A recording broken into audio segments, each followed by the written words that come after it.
Hi, my name's Connor Turansky. I'm a visual artist and educator who specialises in kind of technology and digital arts. Collusion very kindly have asked me today to talk about my latest project, Memories with Connor. The work is an interactive photo booth. We use a little memory coin which looks a little bit like this.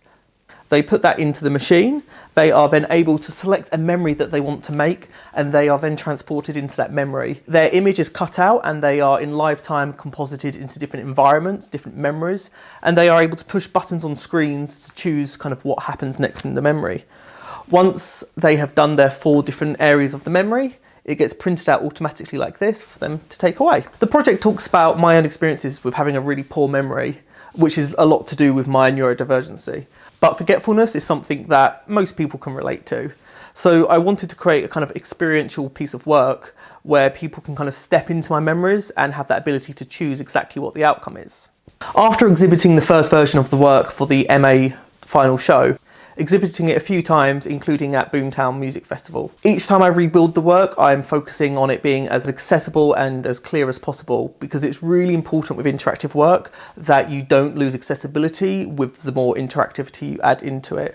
So in the latest version of the work, there are multiple input controls. The actual space of the photo booth is large enough to ensure a wheelchair can rotate. There's also a low sensory mode, so if you don't want all the stimulating lighting and sounding. The project is continuing to evolve and it's got a busy summer ahead of it. So the point of today's video is for me to kind of go through this timeline and explain to you some of the problems that I encountered, some of the things that I had to overcome, and the journey from how I got to the very early starting of the project to where it is today. We are in 2019.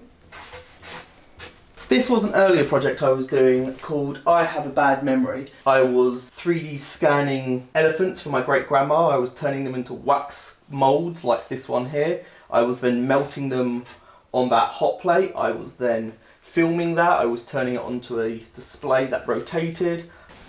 And that was kind of 2019 really. That was out there. Moving on to 2020, did what a lot of other people did. I started doing live streams of Zumba with my flatmates. I got a little bit obsessed with the tech behind it. I was doing like online quizzes and I was getting out backgrounds and I was green screening us, and I didn't really realise then, but I was learning loads of skills that I'd end up using for this project. The other thing I did was gardening. I started to learn that my practice was way more connected to myself than I kind of anticipated. Lockdown lifted and I was able to make new memories. I had a wonderful circus-themed birthday party. This is something that ended up being way more relevant than I thought it would be.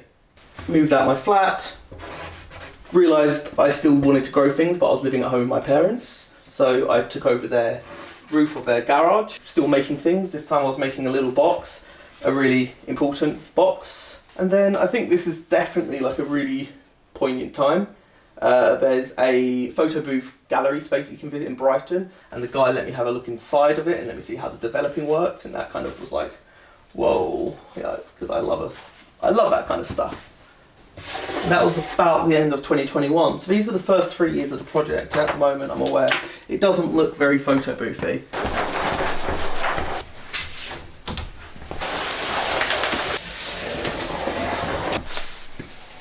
So now we're in 2022 and I've restarted my MA because I deferred over the pandemic, and I was thinking about the photo booth that I saw in Brighton. I was seeing more interactive art and I started thinking about making my own photo booth. And this is definitely where the project, officially starts. And I started by shooting some scenes. I was still trying to work out kind of like what the actual outcome of them was. A big part of my life was changing. Me and my partner, we moved into our first home. She also then supplied me pretty quickly with some chickens. The exhibition was coming up for the final of the MA, so I started thinking about building a full-size photo booth, which looked like that. I took these photos, which got made into the coin, and here is the photo booth being transported into the exhibition space, us picking the carpet for the floor of it, starting to assemble the photo booth. I was really lucky to have some friends help me out with it. That's what it looked like when it was done. But then, before long, we had to take it all apart. Like I said, a lot of it got scrapped, unfortunately. So I thought it'd be fitting that I made some family albums to go with it.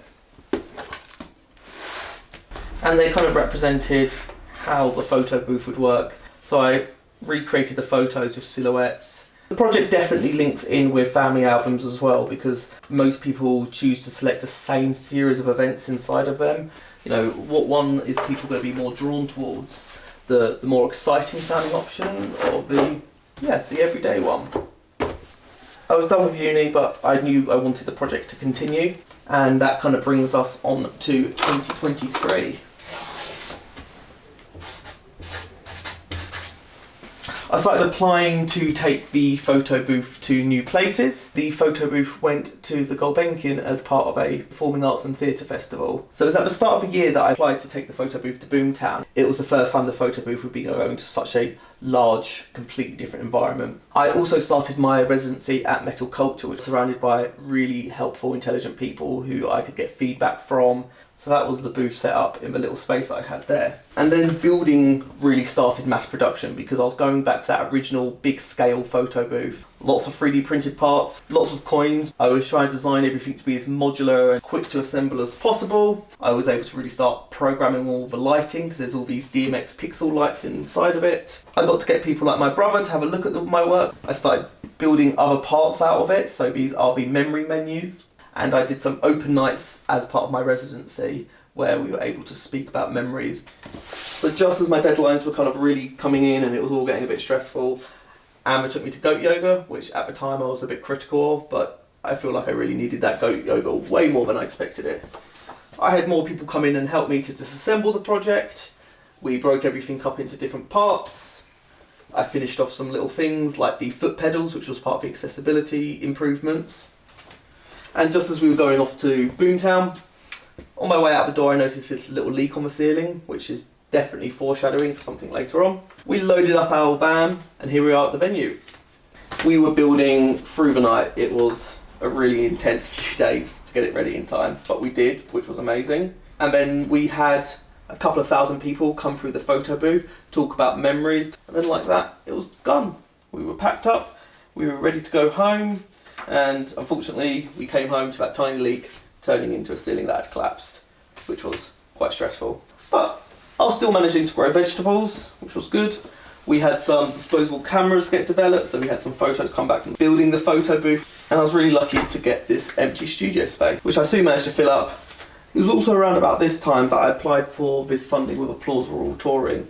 However, what took me 2 days to build for Boomtown had to now take me about 2 hours to set up in village halls. So I'm now in the studio building a folding kind of collapsing version of the same project.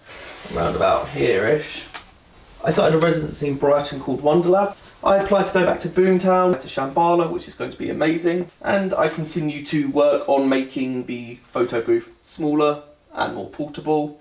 And recently I was successful in applying for Arts and Culture Fund, which is going to enable me to have a tech art festival in 2025. I think this is where it all kind of culminates to. It's not just a photo booth, it's not just workshops. My practice as kind of like an educator and as an artist are really intertwined, and I really want to continue working on building tech arts in my local area, which is Essex. Round the corner here, I might swing the camera around a second.